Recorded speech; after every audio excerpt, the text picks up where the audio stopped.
શું કરે છે બેટી? દૂધીનો હલવો બનાવી છીએ. બે દિયે દૂધીનો હલવો અપકે પડી ગયો. આ ત્રીજી વાર હમણાં ત્રીજી વાર છે. દૂધીની સીઝન છે ને તો દૂધીનો હલવો જ થાય. એવું છે? હા, શિયાળો આવશે ને એટલે ગાજર ને બીટનો હલવો થશે. હલવા ખાવાના છે એમ? હલવો તો ખાવાનો જ મજા આવે. જો ઘીનો લચપચ તો મસ્ત ચૂલા ઉપર મૂકાણું છે હલવો આ કરું. તો હવે કેટલી વાર લાગશે? હે કેટલી વાર લાગશે?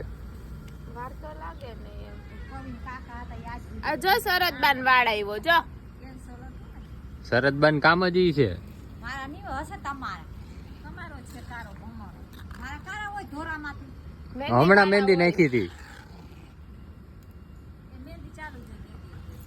તો મસ્ત દૂધીનો હલવો બને છે. બે દી હલવા અપકે પડી ગયા. કઈ અપકે